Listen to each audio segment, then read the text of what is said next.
Isang mapagpalang araw po sa inyong lahat. Maging sa iyo po, Kuya Chris. Itong aking ibabahaging kwento ay nangyari noong 1994. Itago mo na lamang po ako sa pangalang Narciso. 42 taong gulang at isa sa mga barangay tanod ng Sitio San Miguel sa isang liblib na bahagi ng Palawan. Sa panahong iyon ay tahimik at payapa pa ang aming baryo. Mga 50 bahay lamang at karamihan ay pawid at kawayan. Nakatayo ang mga iyon sa gitna ng kakahuyan na napapaligiran ng mga bundok. Wala pa kaming kuryente noon at tanging ilaw ng gasera at buwan lang ang tanglaw sa aming mga gabi. Ang katahimikan ng lugar naming iyon ang dahilan kung bakit ako tumanggap ng tungkulin bilang isang tanod. Hindi dahil gusto kong makipagsapalaran, kundi dahil gusto kong mapanatili ang kapayapaan ng baryo na itinuturing ko ng tahanan habang buhay. Karaniwan, ang gabi ko ay nagsisimula sa pag-ikot sa paligid ng mga lugar. Dala ang aking flashlight, batuta at isang maliit na bolo na lagi kong ikinakabit sa aking bewang. Ang mga ingay ng kuliglig at huni ng mga paniki ang karaniwang musika ng gabi. Madalas ay walang kakaibang pangyayari. Minsan ay may mga lasing na kailangang pauwiin. Minsan naman ay mga batang napupuyat sa paglalaro kahit gabi na. Pero isang gabi, nung buwan ng Hulyo, taong 1994, nagsimula ang gabing hindi ko kailanman makakalimutan.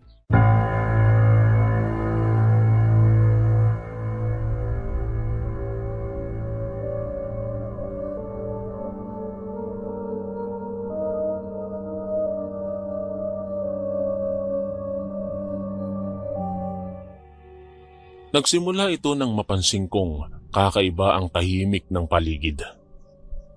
Ang mga kuliglig ay biglang tumigil at maging ang mga aso sa baryo ay tila natigilan. Ang simoy ng hangin ay malamig ngunit mabigat. Para bang may dalang amoy ng nabubulok na karne. Ang una kong inisip na baka may patay na hayop sa tabi ng ilog. Kaya naman pinuntahan ko yun upang masiguro.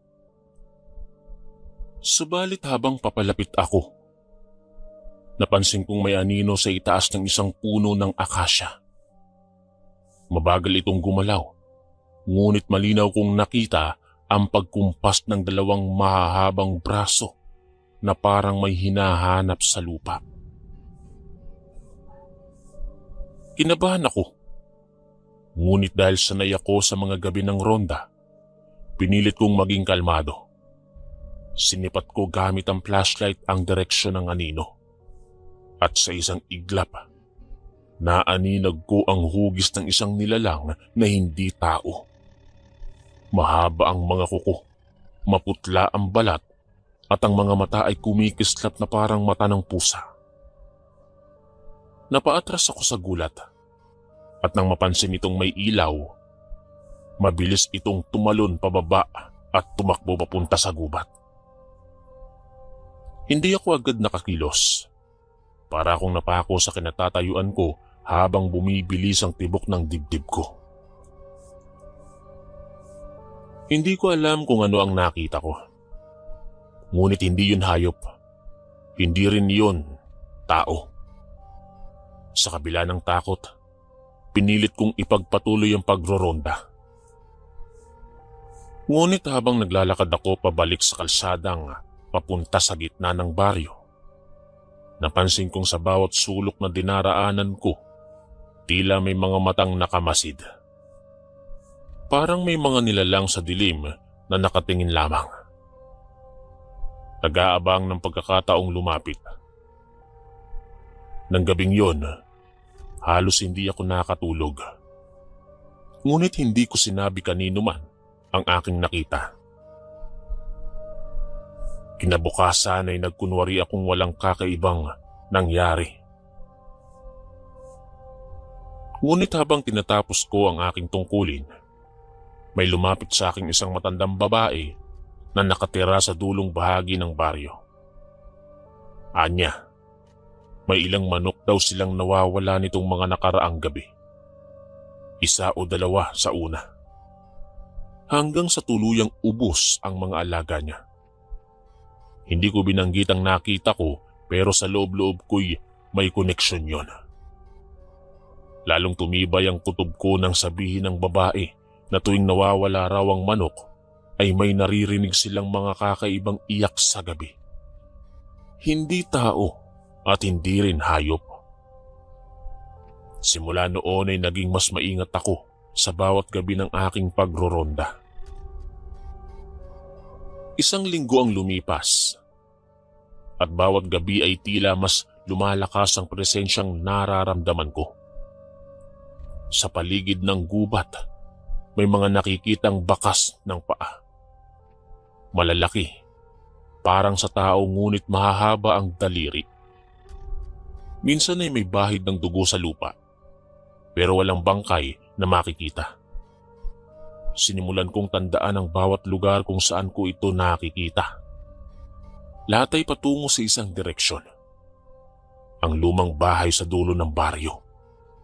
Bahay ng isang lalaking tahimik, halos walang kinakausap, kasama ang asawa at 2 anak.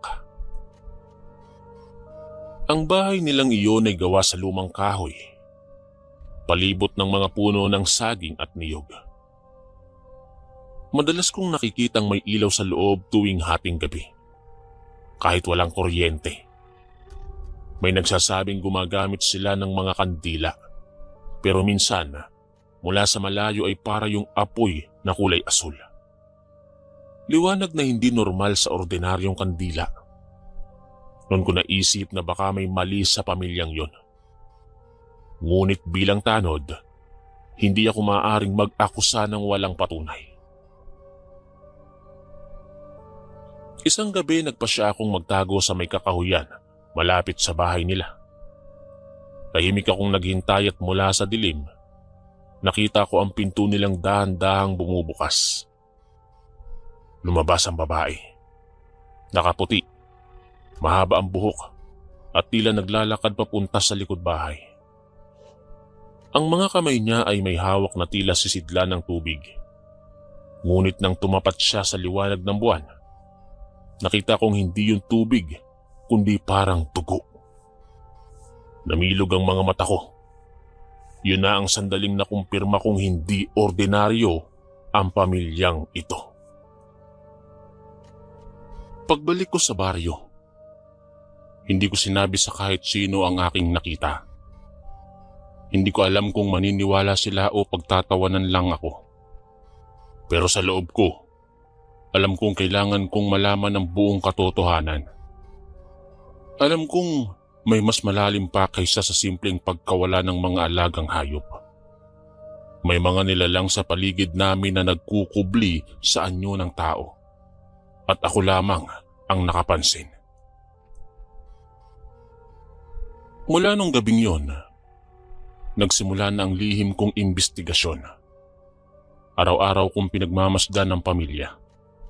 Sinusundan ang kanilang mga galaw at tinatandaan ang mga kakaibang nangyayari tuwing gabi. Hindi ko alam kung anong kapahamakan ang maaari kong masangkot, ngunit isa lang ang malinaw sa akin. May aswang sa aming baryo at ako lamang ang nakakaalam. Mula ng gabi ng una kong makita ang kakaibang nilalang, hindi na ako mapanatag. Ang mga gabi ay tila mas mahaba, mas mabigat at bawat pagdampi ng hangin ay may kasamang panginginig na parang may nagmamasid sa akin. Bilang isang tanod, nakasanayan kong harapin ang mga lasing, magnanakaw at kahit mga alitan ng magkakapitbahay. Subalit ngayon, ibang klase ang kalaban ko. Isang nilalang na hindi ko lubos maipaliwanag. Isang bagay na sumasalungat sa batas ng pagiging tao. Araw-araw kong pinag-aralan ng pamilya na pinaghihinalaan kong pinagmumulan ng mga kababalaghan. Si Mang Densyo, ang ama, ay isang tahimik na lalaki na halos hindi lumalabas ng kanilang bahay. Ang asawa naman niya na si Aling Marta ay kilalang mabait sa mga bata, ngunit laging nakaitim at tila laging pagod. May dalawa silang anak, parehong binatilyo, ngunit bihirang-bihira akong makita sa liwanag ng araw. Lagi silang nasa loob ng bahay at kapag gabi na, tsaka lang sila lumalabas. Madalas kong marinig ang mga yapak nila sa damuhan kahit 2:00 o 3:00 na ng madaling araw. Sinubukan kong magmasid mula sa malayo tuwing madaling araw bago sumikat ang araw. Napapansin kong may usok na pumapailan lang mula sa kanilang bakuran. Hindi ito usok ng nilulutong pagkain. Iba ang amoy, malansa, matapang at tila galing sa nasusunog na laman. Minsan ay pinuntahan ko ito pagkaraan ng ilang oras. Ngunit walang bakas ng apoy. Parang nalulusaw ang lahat ng ebidensya bago pa man makita ng iba. Sa loob ng 2 linggo ng pagmamasid, unti-unti kong napagtanto na hindi lang basta kakaiba ang pamilyang ito. Sila ay lumalabas lamang kapag madilim at tuwing may kasabay na pagkawala ng mga hayop sa baryo. Lahat ng direksyon ng mga bakas ng dugo at mga yapak na nakita ko ay palaging papunta sa kanila. Lalo kong napagtibay ang aking hinala ng isang gabi habang nagroronda ako. May naamoy akong matinding baho ng dugo na nanggagaling sa direksyon ng kanilang bahay. Tahimik akong naglakad papunta ron. Ang liwanag ng buwan ay sakto lamang para makita ko ang mga paligid. Mula sa may punong saging, sinilip ko ang kanilang bakuran. Sa ilalim ng bahay, may nakita akong gumagalaw. Isang tao. O marahil ay hindi na tao, na tila may kinakain. Ang mga kamay nito'y nangingintab sa dugo. At bawat galaw ng bibig ay may kasamang tunog ng laman na pumupunit. Hindi ako nakakilos nun. Para akong bato sa kinatatayuan ko habang pinipigilan kong huminga. Nang maitapat ito sa liwanag, doon ko nakita ang mukha. Isa sa mga anak nila. Ang mukha nito'y madilim, pero ang mga matay pula at ang bibig ay puno ng dugo. Sa tabi niya ay may isang patay na kambing. Punit ang tiyan at wala ng lamang loob. Bigla itong tumayo at sa bilis ng kanyang galaw ay halos hindi ko na nasundan ang pag-akyat nito mula sa ilalim ng bahay. Pagkatapos ay muling naghari ang katahimikan. Ang mga aso ng kapitbahay ay tahimik. Ang hangin ay tila huminto at tanging pintig ng puso ko ang naririnig ko. Pag-uwi ko, hindi ko na alam kung matatakot o maniniwala sa sarili kong nakita. Sa isip ko'y baka masama lang ang panaginip ko. Ngunit nang sumikat ang araw, may dumating na isa sa mga residente ng baryo. Nawawala raw ang kanilang kambing. Alam kong yun ang nakita ko. Ngunit muli, pinili kong manahimik. Hindi pa ito sapat na ebidensya para maniwala ang mga tao. At saka sino ba namang magtitiwala sa isang tanod na nagsasabing may aswang sa baryo? Kaya naman sinimulan kong pag-aralan ng mga lumang kwento tungkol sa mga aswang. Ang mga sinasabi ng matatanda, mga babala sa mga probinsya at mga palatandaan na madalas nilang ikinukwento tuwing gabi. Ayon sa matatanda, ang mga aswang ay may mga kakaibang ugali. Hindi makatingin ng diretso sa mga mata. Madalas umiiwas sa liwanag at laging malamig ang balat. Nagsimula akong magmasid sa mga pagkakataong nakikita ko ang pamilya sa araw.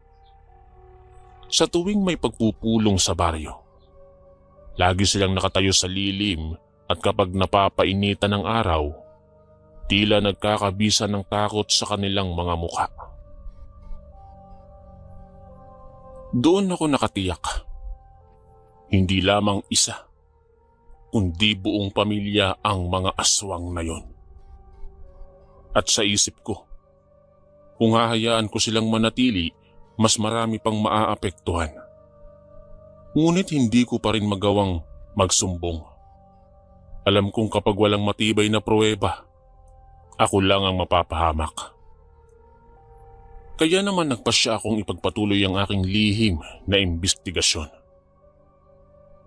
Isang gabi, nagtago akong muli, ngunit ngayon ay mas malapit. Pumwesto ako sa ilalim ng malaking puno ng akasya sa tapat mismo ng kanilang bahay. Sa loob ng ilang oras ay wala akong nakita. Ngunit nang humampas ang hangin at gumalaw ang mga dahon, nakita kong may liwanag na kumikislap sa loob ng bahay. Hindi iyon ordinaryong ilaw ng gasera. Kulay asul at pula, parang apoy na hindi sa mundong ito.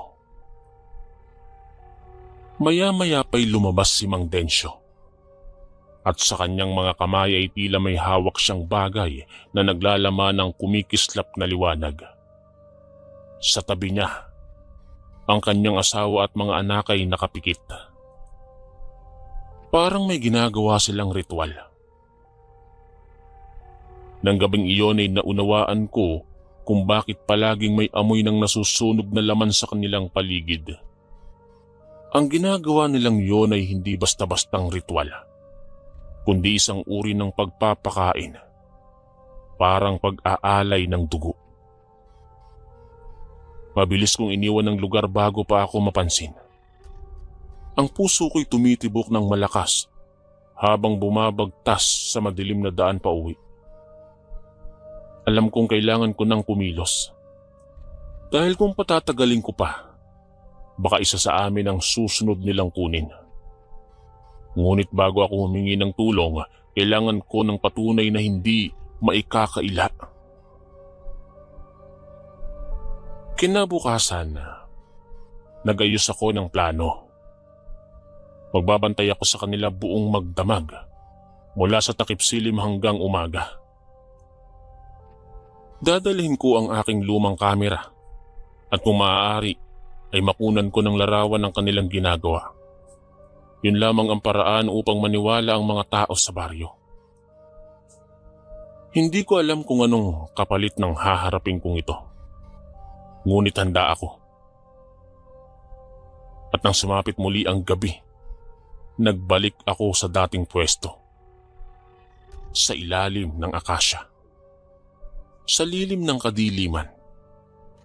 Ang hangin ay malamig at ang buwan ay bilog na bilog. Tila sadyang saksi sa lahat ng mangyayari. Hindi ko alam kung yun ay swerte o sumpa. Ngunit isa lang ang tiyak. Sa gabing yun, may matutuklasan akong magpapabago sa buhay ko at sa buong baryo ng Sitio San Miguel.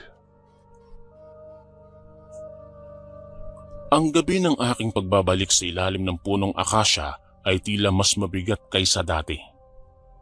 Ang simoy ng hangin ay may dalang lamig na parang gumagapang sa aking balat. At ang paligid ay tahimik na tahimik. Walang huni ng mga kuliglig at nitahol ng aso. Ang buwan ay bilog na bilog at maliwanag. Nagbubuhos ng maputlang liwanag sa lumang bahay ng pamilyang pinaghihinalaan kong mga aswang. Sa aking dibdib, ramdam ko ang mabilis na tibok ng puso ko habang mahigpit kong hawak ang aking lumang kamera. handa sa anumang sandali na maaaring magpabago sa takbo ng aming baryo. Lumipas ang halos 1 oras ng pananahimik. Sa mga sandaling yon, halos hindi ako humihinga. Pinagmamasdan ko lang ang bawat sulok ng bakuran, hanggang sa marinig kong bumukas ang pinto ng bahay. Mula sa loob, lumabas si Aling Marta. Kasunod ang kanyang 2 anak. Ang kanilang mga kilos ay mabagal na halos parang dumudulas sa lupa. Ang kanilang balat ay maputla sa ilalim ng liwanag ng buwan, at ang mga mata nila ay tila kumikislap ng mapulang liwanag. Sinundan sila ni Mang Densyo. Dala ang isang sisidlan. Mula sa loob nito ay umaagos ang likidong kulay itim na sa liwanag ng buwan ay nagmistulang dugong na tuyo. Tumigil sila sa gitna ng bakuran at sabay-sabay na tumingala sa langit. Sa sandaling yon ay parang may malamig na hangin na dumampi sa akin, na parang may kasamang bulong na hindi ko maipaliwanag kung saan nanggaling. Dahan-dahan kong itinaas ang kamera at pinindot ang shutter. Isang malakas na click ang umalingaw-ngaw sa tahimik na gabi. Kasunod ang mahinang liwanag mula sa flash. Sa isang iglap, tumigil sa paggalaw ang pamilya. Tila napalingon silang sabay sa direksyon ko, at ang kanilang mga mata ay nagningning na kulay pula. Agad akong napayuko at nagtago sa likod ng puno. Halos hindi ako makahinga sa takot. Mula sa kabila ng mga dahon, narinig kong may mga yapak na lumalapit. Mabagal, mabigat, at may kasamang tunog ng paglanghap ng hangin na parang may inaamoy.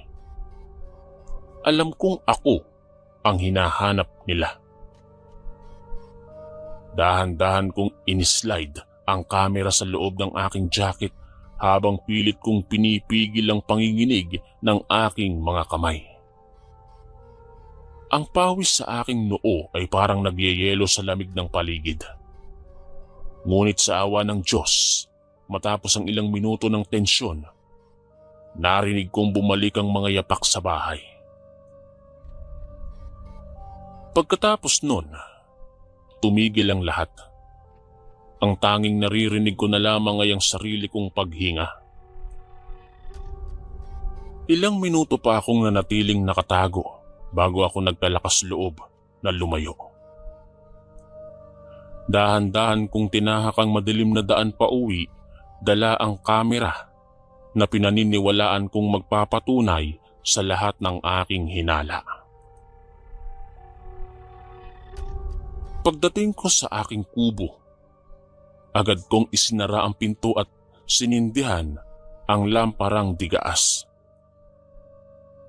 Sa ilalim ng dilaw na liwanag, kinuha ko ang nakuha ng kamera at maingat ko itong itinago.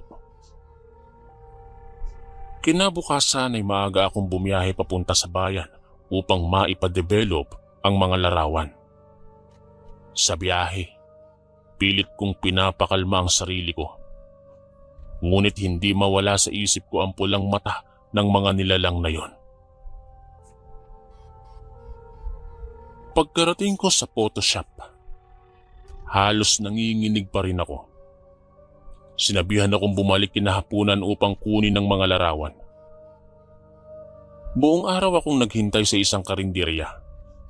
Walang ganang kumain at palingalinga sa bawat taong dumadaan. Tila may takot na baka may nakasunod sa akin at hindi ko nakikita. At nang sa wakas ay maibigay sa akin ng mga larawan, agad kong tiningnan ang mga ito. Sa unay, mga madidilim na imahe lamang ang lumabas. Ang mga puno, ang bakod at ang bahay. Ngunit sa isang larawan, napalunok ako sa gulat. Doon sa gitna ng bakuran, Malinaw kong nakita ang 4 na nilalang na nakatayo. Ngunit hindi sila mukhang tao. Ang kanilang mga mata ay nagliliwanag at ang anino ng kanilang katawan ay parang may mga pakpak na nakatiklop sa likod. Ano ba yung mga nasa larawan na yan? Saan mo yan nakuha? Tanong ng may-ari ng Photoshop. Wala lang po ito. Sa mga nakita ko sa larawan, hindi ko na kailangang pagdudahan pa. Ang pamilyang yun ay mga aswang. Hindi katang-isip. Hindi alamat.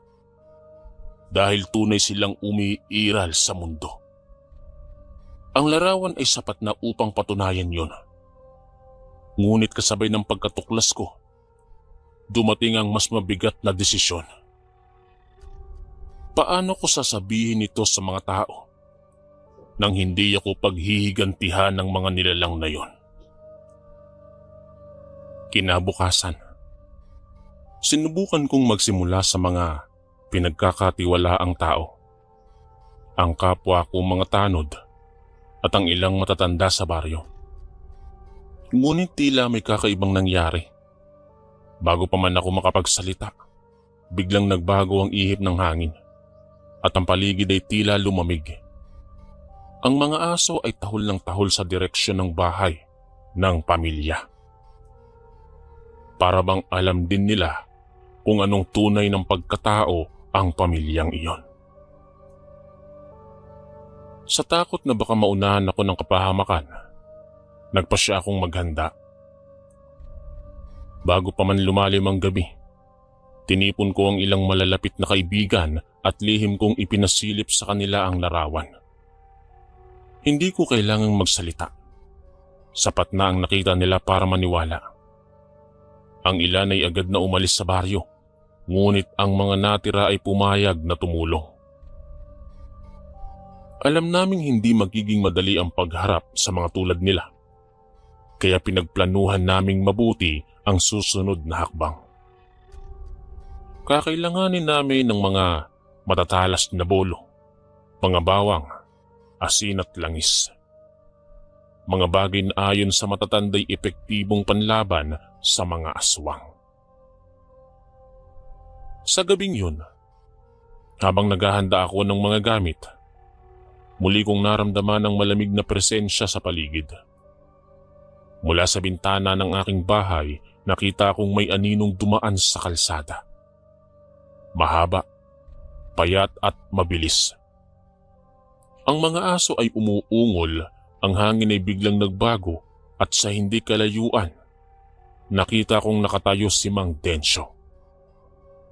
Nakatitig sa direksyon ko. Ang kanyang mukha ay walang ekspresyon, ngunit sa liwanag ng buwan ay kita kong kumikislap ang kanyang mga mata sa pulang liwanag. Nang sandaling yon, alam kong hindi na ako ligtas. Alam na nilang may nakakaalam ng kanilang lihim. At alam kong hindi na pwedeng maghintay pa. Kinabukasan, kailangan naming kumilos. Kung hindi kami mauuna, kami ang mauubos. Ang huling gabi ng aking karanasan bilang tanod ng Sitio San Miguel ay mananatiling nakaukit sa alaala ko hanggang sa huling araw ng aking buhay. Pagkatapos kong makumpirma ang katotohanan tungkol sa pamilyang yon, hindi na ako nakatulog ng mahimbing. Ang bawat tunog ng hangin ay parang bulong ng panganib. Ang bawat kaluskos sa labas ng aking bahay ay parang paalala na minamatyagan nila ako. Alam kong oras na lamang ang binibilang bago sila kumilos. Kaya bago pa sila mauna, kami ay kikilos na. Kinabukasan, tinipon ko ang ilang mga kabarangay na naniniwala sa nakita ko. Hindi ko na kailangang magpaliwanag ng mahaba. Ang larawan na kuha ko sa kamera ang nagsilbing patunay sa lahat. Tahimik kaming nagkasundo na sa gabing yon. Hindi na kami magpapatumpik-tumpik pa. matatapos na ang lahat. Bago lumubog ang araw, bawat isa sa amin ay naghanda. Ang iba ay may dalang bolo, ang iba naman ay may sibat na ibinabad sa langis. May ilan ding may hawak na bote ng asin at bawang. Sa utos ng isang matandang nakatatanda sa baryo, gumawa kami ng bilog na proteksyon gamit ang asin sa paligid ng aming bahay. Isang pamahiin na sinasabing nakakapigil sa mga aswang na makalapit. Ako naman ay naglagay ng krus na kahoy sa aking dibdib at sa bawat hakbang ko ay paulit-ulit kong dinadasal na sana ay matapos ang gabing yon na may dalang tagumpay. Nang tuluyang lumubog ang araw, bumalot sa baryo ang isang kakaibang katahimikan. Wala ni isang ibon ng humuhuni at maging ang mga aso ay tahimik na nakayuko. Tila nararamdaman ang paparating na kasamaan. Mula sa kakahuyan, unti-unting umihip ang malamig na hangin at kasabay nito ang kakaibang amoy. Isang halimuyak na amoy dugo at nabubulok na laman.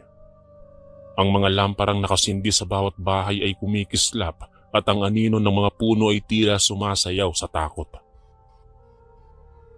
Doon namin narinig ang unang iyak. Hindi tao, hindi rin hayop, kundi isang nakapangingilabot na tunog na galing sa kailaliman ng gubat. Sumunod ang alingaungaw ng mga pakpak. Malalakas at mabilis na parang nagmumula sa 4 o higit pang nilalang. Tumindig ang balahibo ko. Alam kong dumating na sila. Tumayo kami sa gitna ng daan. Dala ang aming mga armas, handang ipagtanggol ang baryo. Sa kislap ng buwan, nakita ko silang paparating. Ang buong pamilya. Ang mga katawan nila'y nagbago. Mahahaba ang mga kuko, ang balat ay kulay abo at ang mga mata ay nagliliyab na kulay pula. Ang bibig nila ay puno ng matatalas na ngipin at sa bawat hakbang ay may kasamang halinghing ng gutom. Ang mga anak ni Mang Densyo ay lumilipad sa ibabaw. Ang kanilang mga pakpak ay kumakalabog sa hangin, samantalang si Mang Densyo mismo ay naglalakad sa lupa. Mabagal ngunit nakakatindig balahibo ang anyo nito. Walang salitang binitawan. Salip ay sabay-sabay naming inihagis ang asin sa kanilang direksyon. Isang matinis na sigaw ang umalingaw-ngaw at sa bawat butil ng asin na tumatama sa kanilang balat ay naglalabas sila ng usok na parang sinusunog ng apoy. Subalit sa halip na umatras, lalo silang nagalit. Mabilis silang sumugod at doon na nagsimula ang labanan. Isa sa amin ang agad na tinamaan ng matalim na kuko. Bumagsak sa lupa at hindi na muling gumalaw. Ang isa pang tanod ay nagtangkang sumibat, ngunit sa isang iglap ay tinamaan siya ng pakpak at tumilapon sa gilid. Ang hangin ay napuno ng singaw ng amoy ng dugo at apoy ng mga lamparang nagkandabagsakan. Sa gitna ng kaguluhan, nakita kong si Aling Marta ay umatake mula sa itaas. Bumaba at muling lumipad. Ang mga kamay ay parang pangil ng buitre. Ngunit hindi kami umatras. Sa bawat atake nila ay tinatapatan naming sabay-sabay na paghampas ng bolo, pagbuhos ng langis at pagsaboy ng asin. Sa gitna ng dilim, ang sigaw ng mga lalaki ay naghahalo-halo sa iyaw ng mga nilalang. Ang lupa ay basa sa dugo, hindi lang sa kanila kundi maging sa amin. Nang makita akong si Mang Densyo mismo ay papalapit sa akin, huminga ako ng malalim. Ang kanyang anyo ay halos hindi na tao. Nakalabas ang mga ngipin, mahaba ang dila at ang mata ay nagliliyab. Humakbang siya sa harap ko, ngunit bago pa man niya maabot ako, Hinagisan ko siya ng bote ng langis at sinindihan. Sa iglap na yon, sumabog ang apoy at binalot siya ng liwanag. Ang kanyang sigaw ay nagpatigil sa lahat at unti-unti siyang bumagsak sa lupa. Naglalagablab ang buong katawan. Ang mga anak niyang aswang ay bumaba mula sa ere. Pilit siyang sinasagip, ngunit huli na. Hinampas sila ng mga kasama ko ng bolo at ang hangin ay napuno ng amoy ng nasusunog na laman. Isa-isa silang bumagsak, hanggang sa ang paligid ay natabunan ng abo at usok. Nang tuluyang tumigil ang lahat, ang paligid ay napuno ng katahimikan. Ang mga katawan ng aswang ay nag-abo sa lupa, parang abo ng sinunog na kahoy. Ang buwan ay muling lumitaw sa kalangitan, at ang malamig na hangin ay tila nagbalik sa pagiging normal. Kami naman ay sugatan at pagod, subalit buhay. Kinabukasan sa unang sinag ng araw, nakita namin ang bakas ng naganap. Ang lupa sa paligid ng bahay ng pamilyang yon ay maitim at tuyot, parang nilamon ng apoy. Wala nang bakas ng kanilang katawan, tanging abo at amoy ng nasunog na dugo ang naiwan. Alam naming tapos na ang sumpa sa aming baryo. Pero sa puso ko, alam kong hindi yun ganap na katapusan. Dahil sa bawat gabi na tahimik at malamig, naririnig ko pa rin minsan ang tunog ng mga pakpak sa malayo. Mahina ngunit malinaw. Parang paalala na ang kasamaan ay hindi tuluyang nawawala, kundi nag-aabang lang ng tamang panahon upang muling bumalik. Mula noon ay hindi ko na muling sinuong ang madilim na gubat ng mag-isa. Tumigil na ako sa pagiging tanod at pinili kong manahimik. Subalit dala ko hanggang ngayon ang aral na iniwan ng gabing yon, na hindi lahat ng tao ay tunay na tao at hindi lahat ng katahimikan ay kapayapaan. Dahil minsan, sa pinakatahimik na lugar, doon nananahan ang mga nilalang na pinakamatagal nang nagtatago sa dilim. Hanggang dito na lamang po ang aking kwento. Maraming salamat po sa lahat ng mga nakinig at sa pagbabasa nito. Ako po si Narciso, ang inyong kaistorya.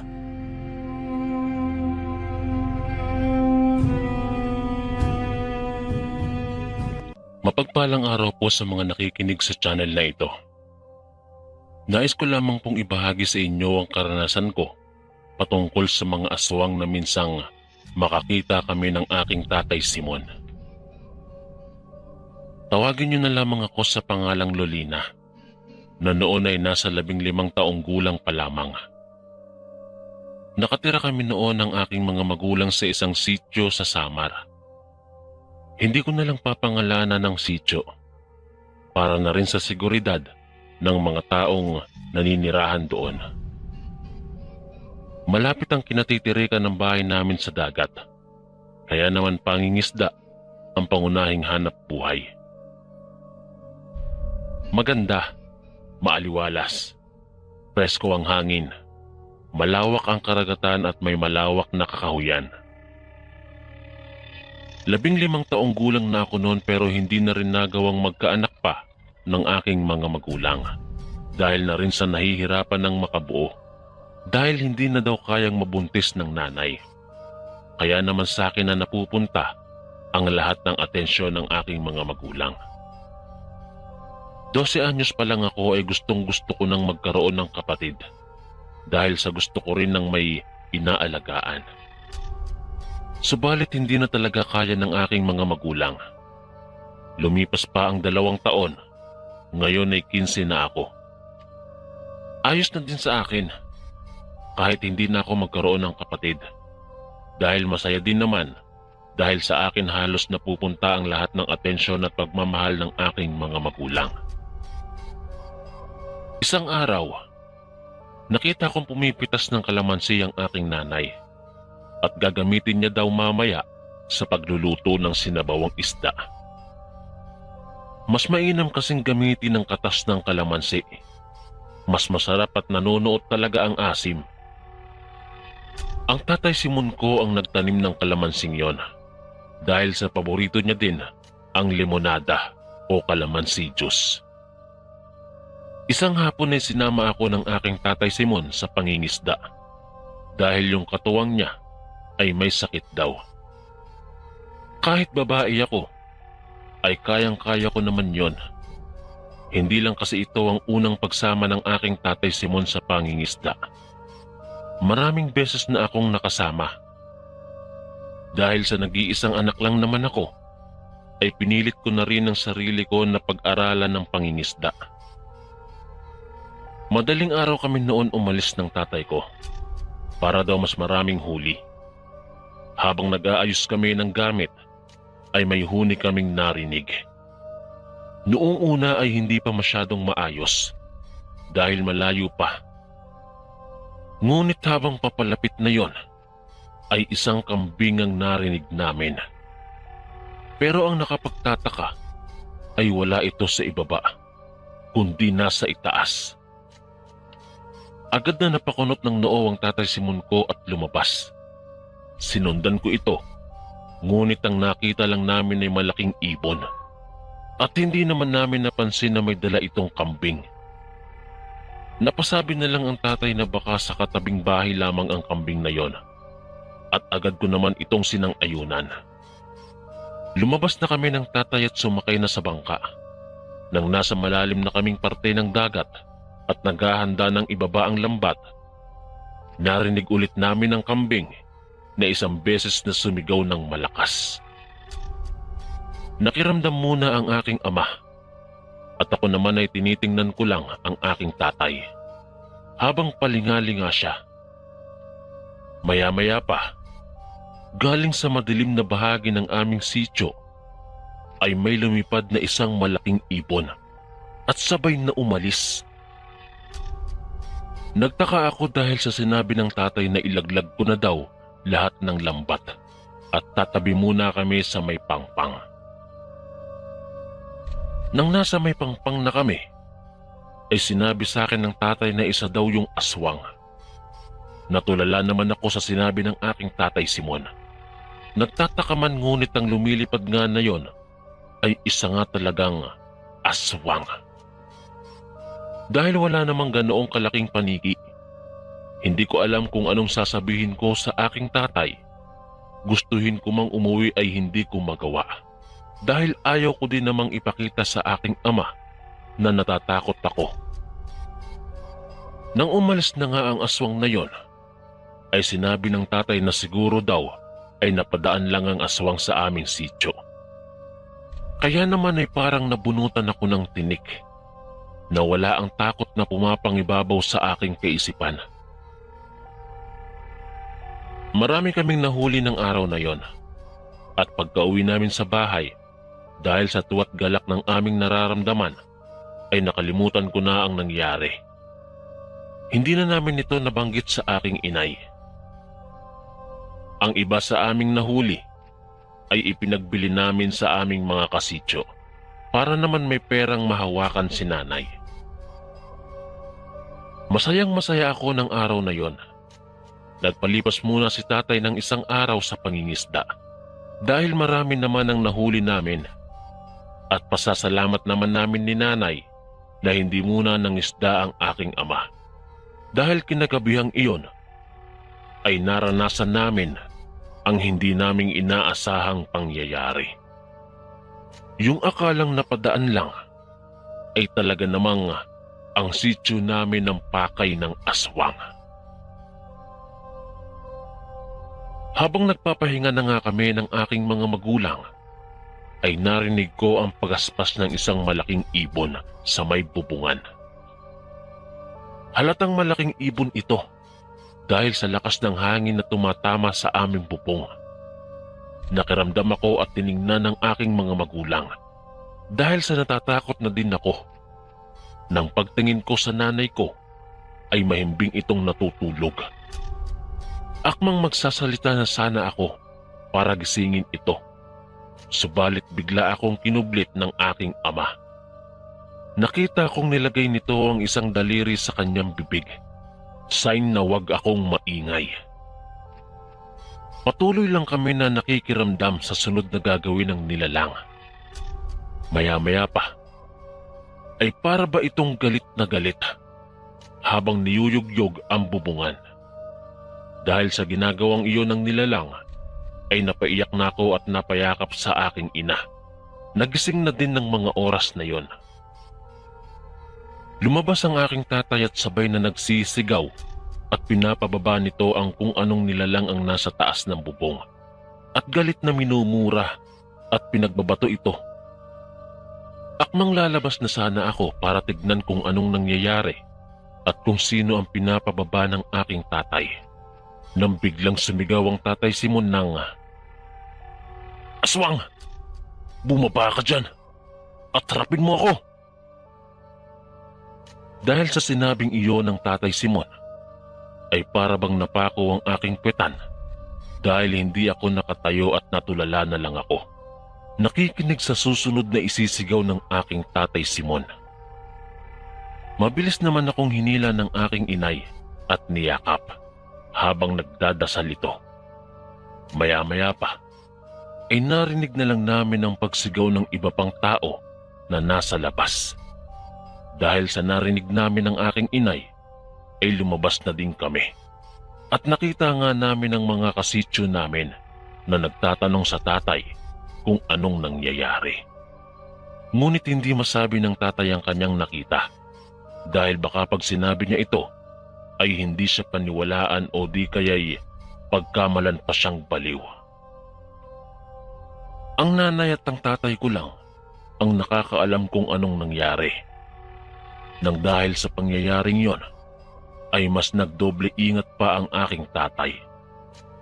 At tanda ko pa na hindi na ako nito sinasama sa pangingisda dahil sa takot na baka bumalik ang aswang at pati ako ay mabiktima. Isang hapon, habang nag-aayos ang tatay ng dadalhin niya sa pangingisda, ay may nakita akong isang asong itim na itim. Matangkad ito at malaki. Merong nakakatakot na mahahabang pangil. Naglalaway din ito na parabang nauulol. At idagdag pa ang mapupula nitong mga mata. Ngunit nang napakurap lang ako ng isang beses, ay bigla na lang itong nawala. Nagpalingalinga ako para makita kung nasaan ito. Ngunit hindi ko na alam kung nasan na. Mabilis akong pumasok sa bahay para sabihin iyon sa tatay. Ngunit sinabi na lang nito sa akin na baka aso lang yon ng kalapit bahay namin. Hindi na ako nakasagot pa sa sinabi ng aking tatay dahil kaagad na itong umalis para pumunta sa laot para mangisda. Sumapit ang hating gabi. Kumakain kami ng aking nanay ng hapunan. Ay may naririnig akong isang malalim na pag-angil ng isang malaking hayop sa likod ng aming bahay. Sinabi ko iyon sa aking nanay at taranta itong pinatapos sa akin ng pagkain ko at madali niya namang kinain ang pagkain niya. Pagkatapos noon ay mabilis kaming pumunta sa higaan at nagdasal. Alam kasi ng nanay na hindi iyon isang hayop lang. Dahil isang aswang ang naririnig namin. Dahil na rin sa nangyari sa amin ng nakaraang gabi. Nakahiga na kami ng aking nanay at nakikiramdam sa kung anong gagawin ng aswang. Hindi ko na namalayang nakatulog na pala ako at ang aking nanay. Paggising ko ay nakauwi na ang aking ama. Naikwento ko sa aking tatay ang nangyari kagabi.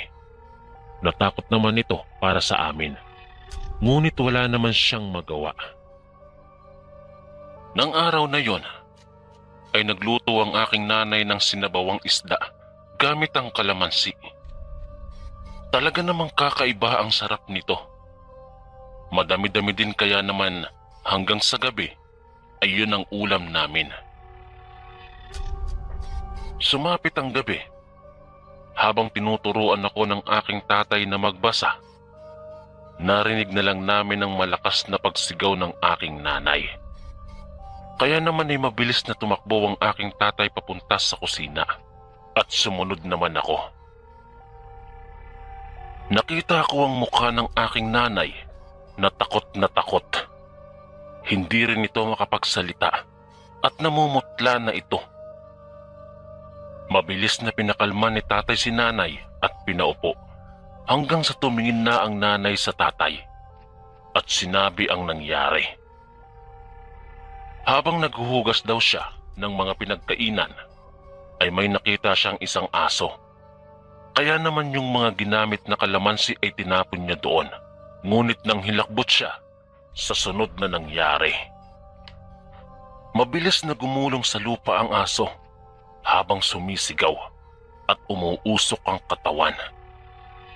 Nagtataka ang aking inay dahil kalamansi lang naman ang binato niya doon. Ngunit ang sakit na iniinda ay para bang tinaga ito ng paulit-ulit. Hindi pa nga makapaniwala ang aking ina sa nasaksihan. Ngunit mas lumaki pa ang mata niya sa sumunod na nangyari.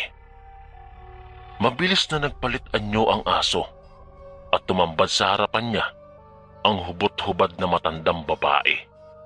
At mabilis itong tumingin sa nanay ko at sabay angil. Kaya naman napasigaw ang aking nanay dahil sa pangyayaring yon. Natakot ako at naawa sa aking inay. Buong akala namin ay kami lang ang ginagambala ng aswang. Ngunit pagkatapos lang makita ng inay ko ang aswang na yon, ay balita na din sa aming sityo ang pagkamatay ng mga alagang hayop sa amin. Kagaya na lang ng manok, baboy, baka, aso, kambing, at higit sa lahat, ang mga kalabaw na ginagamit sa pagsasaka sa bukid. Unang nabiktima ang bahay ng mag-asawang Bokyo at Telma. Lahat ng alagang manok nito ay patay na nang makita kinabukasan. Pero bago daw po pala mangyari yon, ay may nakita silang isang malaking aso na may mga sugat sa katawan na para bang pinagbabaril ito dahil sa mga butas na pahilom na sa katawan nito. Hindi naman ito pinansin ng mag-asawa dahil akala nila ay aso lang ito. Ngunit nagkamali sila dahil hindi nila inaasahan na pati ang mga alagang manok nila ay mauubos ng dahil sa asong yon. Walang ibang hinala ang lalaki dahil yun lang naman ang asong yon ang nakita niya bago mangyari yon. Galit na galit ang lalaki dahil sa ginawa ng asong yon. Hindi na din alam nito kung ano ang gagawin sa mga manok. Dahil patay na nga at halos buto na lang ang natira. Kaya di man lang nila mapakinabangan. Kumalat ang balitang yon. May mga naniniwala naman ngunit may ibang hindi. Pero basta kami ng aking mga magulang ay naniniwala kami na ang asong yon at ang asong naging matanda ay iisa. Dahil ang hinala ng aking nanay ay yung sugat na yon ang epekto ng kalamansi nang batuhin niya ito. Nagkaroon ng ideya ang aking tatay dahil sa kalamansing yon. Mabilis na kumuha ang tatay ng mga bunga at nilagay sa lagayan namin ng mga sangkap sa pagluluto. At kumuha din siya ng dahon para ilagay sa pinto. Kinaumagahan, ay balita na naman ang pagkamatay ng mga alagang baboy ng isa sa kasityo namin. Dahil kinaumagahan ng 3 nitong alagang baboy, ay halos mapira-piraso na ang katawan nang makita. Nang makarating sa amin ng balita, ay lumabas ang aking tatay Simon para makibalita at para na din makita ang mga alagang baboy at para malaman niya kung aswang na naman ba ang may gawa niyon.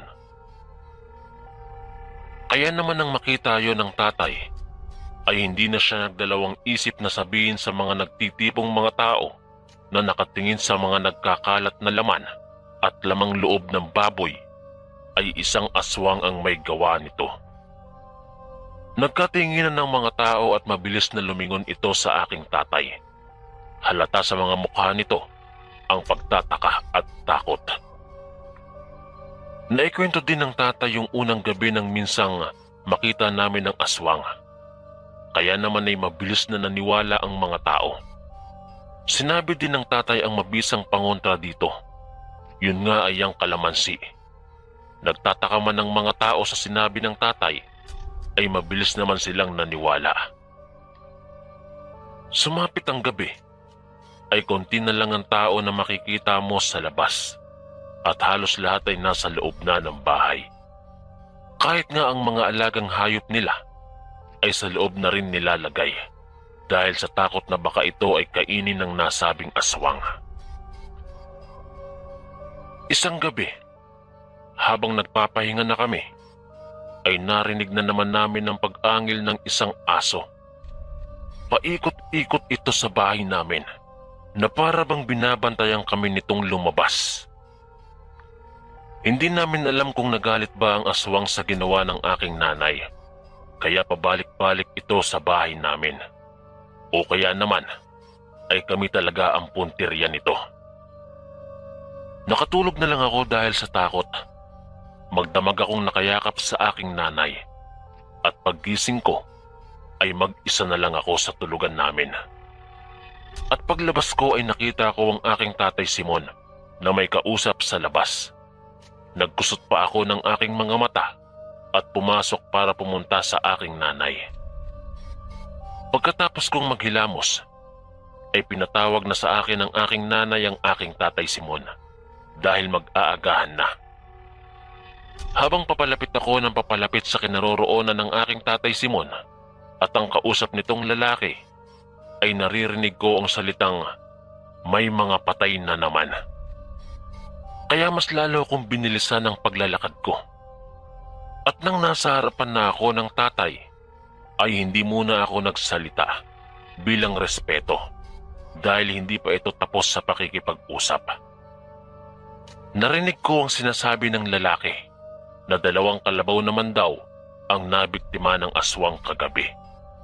At nang makita ako ng aking tatay, ay mabilis ako nitong tinanong at sinabi ko na mag-aalmusal na. Kaya naman nagpaalam na ang aking tatay sa kausap na lalaki. Niyaya pa nga niya ito, ngunit tumanggi ito dahil may lakad pa daw siya.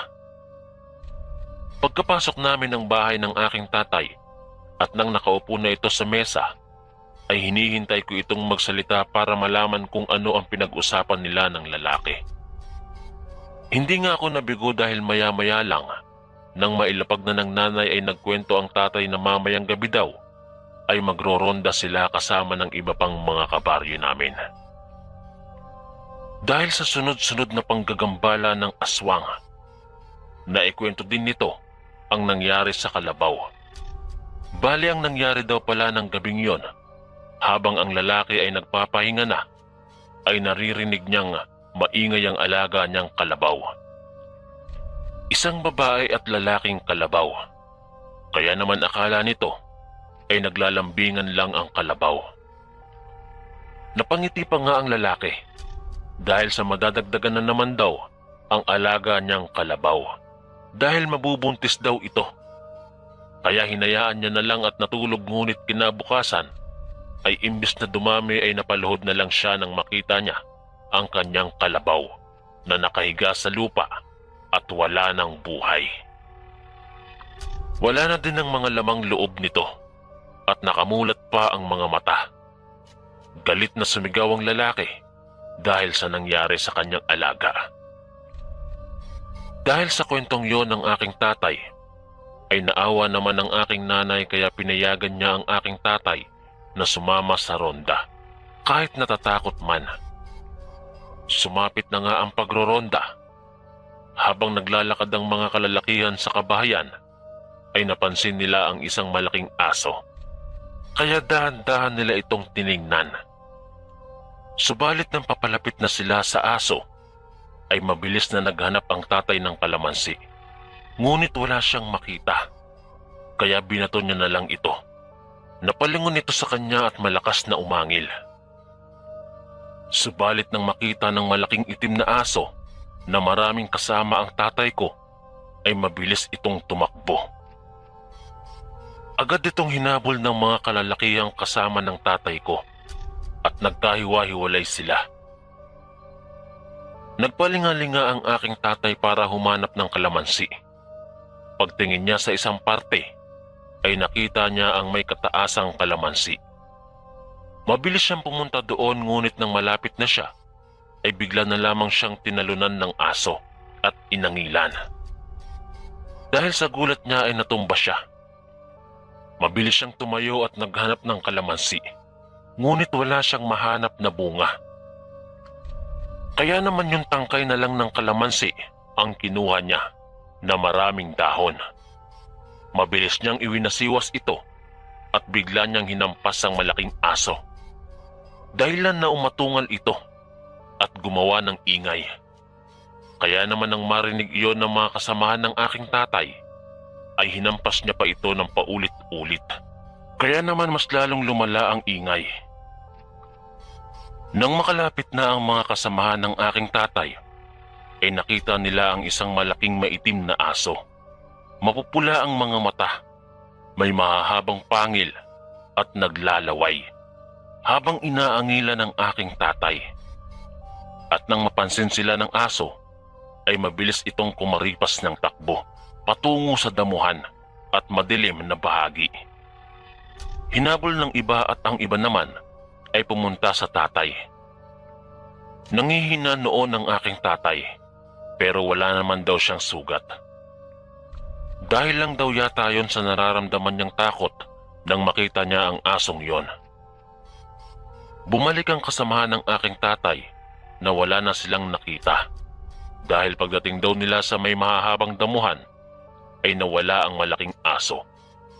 At isang malaking ibon na lang daw ang nakita nilang lumipad, galing sa pinagkublihan ng aso. Kaya naman bumalik na sila dahil alam nila na yung ibon na yon at ang aso ay iisa. Naging usap-usapan sa amin ang nangyaring yon, pati na rin ang pangontra sa aswang na kalamansi. Dahil hindi lang pala bunga, pati na rin ang tangkay nito at dahon nito ay epektibo rin para sa pangontra sa aswang. Nalaman nila ito dahil sa paghampas ng aking tatay sa aswang ng gabing yon. 2 gabi rin ang lumipas na wala nang nagpapakitang malaking aso sa aming sityo. Dahil sa pagroronda ng aking tatay at mga kasamahan nito, ay hindi nila ito nakikita na. Ngunit hindi pa rin sila tumigil sa pagroronda dahil alam nila na babalik at babalik ito. Isang hapon, naglalaro ako noon nang may makita akong isang matandang babae. Kulubot ang balat nito, maputi ang buhok at pakuba na rin, habang paika-ikang naglalakad papunta sa kinaroroonan ko. Ako naman ay napatayo sa pinaglalaruan ko. Gusto ko siyang tulungan, ngunit natatakot ako dahil sa pangit nitong muka. Tuluyan na itong nakalapit sa akin at kitang-kita ng 2 mata ko ang mga peklat sa mukha nito at kakaiba din ang amoy ng matanda. Para bang humaplas ito ng ipot ng manok dahil sa amoy. Magtatakip pa sana ako ng ilong, subalit baka magalit sa akin ng matanda. Nagsalita ito at tinanong kung anong pangalan ko. Sinagot ko naman ito at mabait naman ang matanda. Ngunit talaga lang na napakabaho niya at tinanong ko ito kung anong pakay at kung sino ang hinahanap. Ngumisilang ito ng nakakatakot at sabay na nagwika ng baka kung pwede daw ay makahingi ng tubig dahil nauuhaw na daw siya. Naawa naman ako sa matanda dahil sa pagod nitong muka. Kahit nakakatakot ito, halata pa din dito ang pagod. Kaya naman mabilis akong pumasok at kumuha ng tubig. Ngunit nagtataka ako dahil paglabas ko ay wala na ang matanda. At nakita kong papalapit na ang aking tatay Simon. Tinanong ko naman ang aking tatay kung nakita niya ang matanda na humihingi ng tubig. Subalit ang sabi nito ay wala naman daw siyang nakita. Napakamot na lang ako ng aking batok at sabay na akong pumasok. Kinagabihan noon ay nahihilo na lang ako at pinagpapawisan. Kaya naman pumunta na ako sa hinihigaan namin at natulog para mawala ang aking pagkahilo. At hindi ko na alam ang mga sumunod na nangyari. Kinaumagahan ay nasindak at natakot ako sa mga kwento ng aking mga magulang. Dahil noong gabing nilagnat ako, ay binisita na naman kami ng aswang. Bali ang nangyari po pala ng gabing yon ay habang pinupunasan ako ng aking nanay ng maligamgam na tubig dahil sobrang taas ng lagnat ko, ay may narinig silang kalabugan sa itaas ng bubungan. Kaya naman lumabas ang aking tatay para tignan ito. Biglang tumakbo ang aking tatay papasok sa bahay at agad na kinuha ang itak dahil isang aswang ang kanyang nakita. Sigaw na din siya ng sigaw para humingi ng tulong, para mawakasan na din ang paggagambala ng aswang. Biglang tumalon ang aswang pababa, patungo kung saan naroon ang aking tatay. Nang nasa baba na ang aswang, ay mabilis na tinaga ni tatay ang aswang. Subalit sadyang mabilis gumalaw ang aswang at nakailag ito. Mabilis na inangilan nito ang aking tatay at sinugod. Nakalmot nito ang aking tatay sa may paa, dahilan para mabitawan ng tatay ang hawak nitong itak at natumba. Mabilis na humingi ng tulong ang itay kaya naman lumabas ang aking nanay nang makita niya ng ganoon ang kalagayan ng aking tatay Simon. Mabilis na tumakbo ang aking nanay para kumuha ng panghampas. Hinampas nito ang aswang. Inangilan nito si nanay at nanlaki ang mga mata ng nanay ko. Dahil nagpalit ng anyo ang aswang, nung nakita niyang isang malaking aso, ay bigla na lang itong naging isang matandang babae. Dahil sa pagkabigla ng aking nanay, ay di siya nakagalaw. Kaya naman mabilis na nasugod ang aking nanay at gumulong ang aking nanay sa may damuhan. Nang may tumusok sa likod niya na para bang maliliit na karayom. Paglingon niya ay nakita niya ang kalamansi. Kaya naman bumalik siya sa ulirat at naalala niya na pangontra ito sa aswang. Mabilis na tumayo ang aking nanay at pinutol ang may kahabaang sanga ng kalamansi. At sabay na pinuntahan ng kinaroroonan ng tatay at nagkaroon ng lakas ng loob ang nanay. At pagkatapos noon ay bigla niyang sinugod ang aswang. Pinagahampas niya ito at malakas na sumigaw ang aswang dahil sa sakit na nararamdaman habang patuloy na hinaharang ang kamay nito sa mukha niya. Hindi naawa ang aking nanay at patuloy lang ang ginagawa niyang paghampas sa aswang. Maya-maya pa ay mabilis na nagsipagdatingan ng mga tao sa aming sityo at kitang-kita nila ang hubot-hubad na nilalang habang umaatungal ito sa sakit dahil sa paghampas ng nanay ko ng mahabang kalamansi. Nagulat pa noon ang mga tao dahil sa nasasaksihan, ngunit bumalik lamang sila sa ulirat nang sumigaw na ang aking nanay ng tulong. Hindi na rin kasi kayang makatayo ng aking tatay dahil sa malalim na sugat sa kanyang paa. Nang marinig iyon ng mga tao, ay bigla silang lumapit at pinagtutulungan ang aswang. Habang pinaghahampas ng sanga ng kalamansi ang aswang, ay may kumuha ng kawayan at nilagyan ng katas ng kalamansi at tinarak sa katawan ng aswang. Umusok ang aswang, ngunit paulit-ulit iyong ginagawa ng lalaki hanggang sa mamatay ito. May sumigaw pa nga na sunugin daw ito para mamatay na din ang binhi ng aswang. Ganon na nga ang ginawa ng mga tao. Sinunog nila ito. Sa mga narinig kong kwento ng aking nanay ay natakot ako dahil ang sinabing matanda at ang nakausap ko ay iisa. Nang araw ding pong iyon ay nawala ng lagnat ko dahil sa pinaggamot ako ng aking tatay Simon sa albularyo.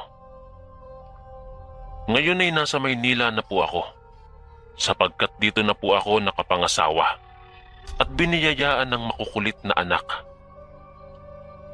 Maraming salamat po sa pagbasa ng aking kwento. Naway magustuhan ng inyong mga mapagmahal at masusugid na listeners. Maraming salamat po mga kaistorya sa pakikinig. At kita-kits po ulit bukas para sa isa na namang nakakatakot na kwento. Ito po si Kuya Chris, ang inyong kaistorya. God bless po at ingat po lagi.